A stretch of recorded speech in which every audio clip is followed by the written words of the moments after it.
देखिए, एक हमारे चैनल पे राजकुमार जी हैं जो कि उसके पहले भी कई बार कमेंट किए हैं, तो मैं उनके आंसर नहीं दे पाया था और आज भी ये कमेंट कर रहे हैं। इससे लग रहा है कि आप कोई सप्लाई डिज़ाइन कर रहे हैं। तो देखिए, जो एसएमपीएस आप सप्लाई डिज़ाइन कर रहे हैं, तो यहाँ पर हम आपको दिखाएंगे। ये श्री मनोहर लोटिया जी के द्वारा डिज़ाइन किया गया एक सर्किट डायग्राम है। इसी पे हम आपको थोड़ा सा बताते हैं एक डेमो के तौर पे, क्योंकि अभी व्हाइट बोर्ड बिजी है। डीसी टू डीसी सेक्शन आज कंप्लीट हो जाएगा, तो हम नेक्स्ट आपको हो सकता है कि कुछ दिन बाद पावर सप्लाई की डिटेल दे दें। पहले थोड़ा थोड़ा आप समझें। जैसे देखिए, आप कोई भी सप्लाई डिज़ाइन करते हैं तो वहाँ पे एक स्विचिंग ट्रांजिस्टर होता है, या मॉसफेट होता है, आईजीबीटी होता है, एसटीआर होता है, एक होता है। ठीक। अब यहाँ पर देखिए एसएमपीएस है। एसएमपीएस में देखिए यहाँ पे एक मॉसफेट लगा हुआ है जो कि स्विचिंग का काम करेगा। एक ड्राइवर है। ठीक। ये ड्राइवर इसको ड्राइव करेगा, यानी इस ड्राइवर के द्वारा इसे चलाया जाएगा। ठीक। अब आइए यहाँ पे, जैसे हमारे जो एसएमपीएस होते हैं उसमें फीडबैक देखते होंगे एक डायोड के द्वारा। जैसे यहाँ पे देखिए, ये गया यहाँ से ऐसे सीधे यहाँ जाके इसे फीडबैक के द्वारा पहले स्टार्टिंग सप्लाई यहाँ से मिलती है, यहाँ से होते हुए यहाँ पर जाएगी, और फिर जब हमारा फीडबैक कंप्लीट हो जाएगा, बन जाएगा, तो ये सप्लाई फिर यहाँ से मिलने लगेगी जो कि ऑक्सिलरी बाइंडिंग से।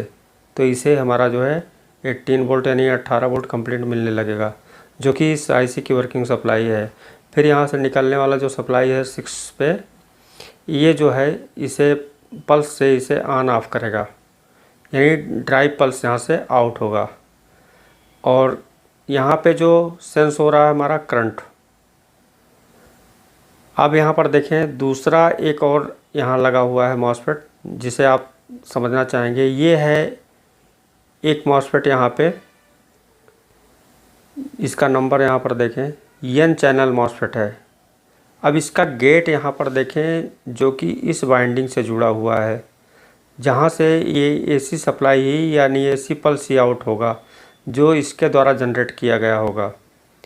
ठीक। अब ये गेट ड्राइव करेगा, यानी इसके सप्लाई को यहाँ से सोर्स टू ड्रेन यहाँ से भेजेगा, और फिर यहीं से जो है ये 95 की वोल्ट कंट्रोल की जाएगी। कौन सी 95 की वोल्ट?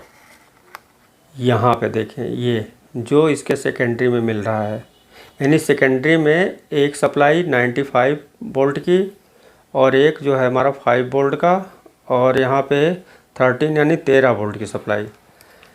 अब ये सब सारा सिस्टम हो गया। बताने का मतलब ये हुआ कि आप कोई भी सप्लाई डिज़ाइन करते हैं तो सबसे पहले क्या किया जाता है कि हमें किसके लिए सप्लाई डिज़ाइन करनी है। आप हमारी वीडियो ध्यान से देखे नहीं होंगे या तो स्किप कर दिए होंगे। मैंने कई जगह पे बता रहा होता दूसरा कुछ, लेकिन उस समय जब कोई दिमाग में आता है तो मैं उसी समय क्लियर कर बता देता हूँ आपको। देखिए, यहाँ पे सबसे पहले जब कोई सप्लाई आप डिज़ाइन करेंगे तो सबसे पहले ये होता है कि किस लिए डिज़ाइन किया जा रहा है, उस पर वोल्टेज एम्पियर क्या है, मतलब रिक्वायरमेंट क्या है कि उसकी एम्पियर और वोल्टेज कितनी होनी चाहिए। यानी सेकेंडरी में अगर हमको एक पे एम्पियर ज़्यादा चाहिए, एक पे एम्पियर कम चाहिए, तो एम्पियर का जैसे आपको मालूम होना चाहिए कि इसके जो अंदर कापर होते हैं, जो वायर लपेटे जाते हैं, तो इसकी जो है कुछ नियम थ्योरी हैं, कैलकुलेशन है कि उसी के अनुसार आपको निकालना होता है। जैसे मान लीजिए आपको यहाँ पे अधिक एम्पियर चाहिए, यहाँ पे कम एम्पियर चाहिए, तो आपको मालूम होना चाहिए कि हमारा जो वायर की जो मोटाई होती है, पतला और मोटा, उसी के अनुसार, यानी जब मोटे वायर होंगे तो वहाँ पे एम्पियर अधिक होगा, पतले वायर होंगे तो एम्पियर कम होगा।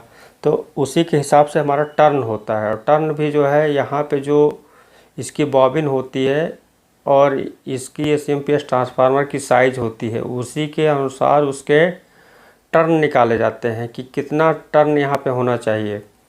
तो जो हमारे एम्पियर और वोल्टेज कैलकुलेट हो जाते हैं, तो एम्पियर वोल्टेज को जब आप मल्टीप्लाई करेंगे तो वाटेज निकल आएगा। अब आता है बात कि जब ये एसएमपीएस रेडी हो गया, यानी ये चॉपर ट्रांसफार्मर जो है रेडी हो गया, अब आता है यहाँ पे हमारा ये प्राइमरी में ये जो डिज़ाइन होती है यहाँ पे, जैसा कि आपको बताए हैं, ये भी यहाँ पे डिपेंड करता है इस वाटेज पे। वाटेज पे कहने का मतलब एम्पियर और वोल्टेज पे। तो ये क्या है कि आपका जो यहाँ पे स्विचिंग होगा, इसकी जो टर्न है ये भी इसी के अनुसार डिज़ाइन किया जाएगा, इसकी कैपेसिटी के अनुसार टोटल। अब आता है यहाँ पे इसके लिए ड्राइव, स्विचिंग ड्राइवर कौन सा यूज़ किया जाएगा। तो ये स्विचिंग के लिए ये हो गया और ड्राइवर ये हो गया। अब आता है कि ये जो हमारा यानी इसे जो चॉइस किया गया है, तो यहाँ पे देखें कई ऐसे आते हैं मॉसफेट जिनके अलग अलग कैपेसिटी होते हैं, और सबके देखें तो कैपेसिटी के अनुसार उसके कुछ फीचर हैं कि उसकी स्विचिंग रेट है कि कितना से कितना पे रिस्पांस कितने मतलब किस वाटेज के लिए है, कहाँ पे डिज़ाइन करना चाहिए और कहाँ पे किस डिज़ाइन पे हमें लगाना है। क्योंकि यहाँ पर देखें इसकी ड्राइव ऑन ऑफ, ध्यान से समझें इसको, ऑन ऑफ पे डिपेंड करती है। अगर ऑन टाइम अधिक होगा तो ये मॉसफेट हमारा ओवरहीट होकर ख़राब हो जाएगा। यानी इसको उतना ही स्विचिंग होना चाहिए कि जितना नॉर्मल टेम्परेचर पे ये यानी हीट ही ना हो, बहुत नॉर्मली हीटअप हो। वो हम आपको टोटल बताएंगे जब इसके कैलकुलेशन यानी डिज़ाइन पे जब आएंगे, तो इसको जो है एक के बाद एक क्लियर करेंगे कि इससे आपका ये भी मालूम हो जाता है कि यहाँ पे जो वोल्टेज आ रहा है वो उसके एम्पियर और वोल्टेज को आप मल्टीप्लाई करके वाटेज निकाल सकते हैं। यानी दो चीज़ मालूम होना चाहिए, तो आपको एक चीज़ मालूम हो जाएगा। तीसरा चीज़ तो इस पे क्या है कि आपको ये सारी चीज़ों को ध्यान में रख के जो है डिज़ाइन किया जाता है कि इसकी जो बैलेंस होती है यानी स्विचिंग की, ये बैलेंस आपका जो है, बैलेंस मतलब कहने का कि इससे अधिक ना हो। तो आपको सब कुछ पूरा देखते हुए डिज़ाइन करना है। ऐसा नहीं है कि हम कोई ट्रांसफार्मर अलग से ले लिए और इसको आपको नहीं मालूम है और आपने कॉपी कर लिया है। ऐसा होता है कि कभी कभी देखिए कोई मॉड्यूलेटर मॉड्यूल आप लगाते हैं तो देखिए मॉड्यूल बहुत ओवरहीट होता है। लेकिन अब क्या है, पहले की टेक्नोलॉजी अब की टेक्नोलॉजी में काफ़ी डिफरेंस है। अब लोग जान गए हैं कि यहाँ पे जितने वोल्टेज रिक्वायरमेंट है उसके लिए यहाँ पे मतलब क्या लगना है, मॉड्यूल पे लगाएंगे तो उसकी मैचिंग करके लगाएंगे कि ओवर हीट ना हो।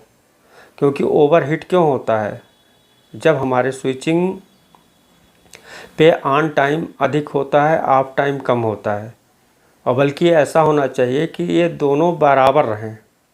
और मैच कहाँ से कराया जाता है, मैच हमारा जो यहाँ से सेकेंडरी से इसे सेंस किया जाता है, जैसे आप ऑप्टोकपलर देखते हैं, और एक ऑक्सिलरी वाइंडिंग से इसकी सप्लाई दी जाती है।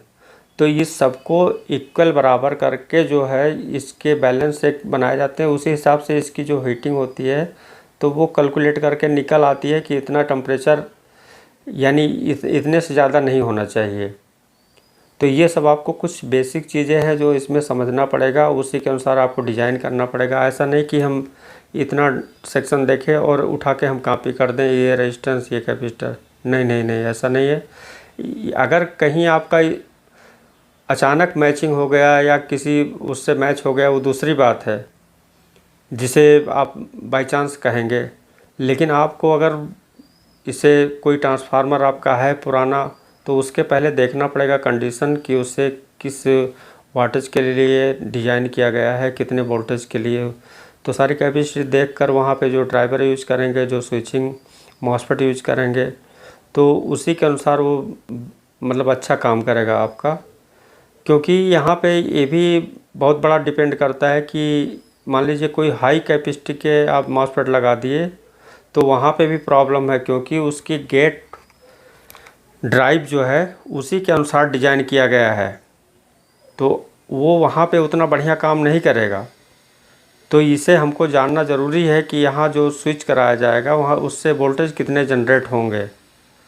तो हम इस सब सारी चीज़ों को हम एक बार क्लियर करेंगे वाइट बोर्ड पे। तब तक थोड़ा वेट करिए, और अगर आप थोड़ा बहुत कुछ समझ पाए हों तो आप इस पे अपना माइंड तब तक लगाइए और इंतज़ार करिए तब तक। या और भी कई लोग वीडियो बना चुके हैं इस पे, आप वहाँ जाकर उनके वीडियो को देखें कि कैसे सेम पेज की डिज़ाइन की जाती है, और नहीं तो मैं कुछ दिन में जो है इसकी सारा डिटेल आपको बनाकर प्रैक्टिकली करके दिखाऊंगा।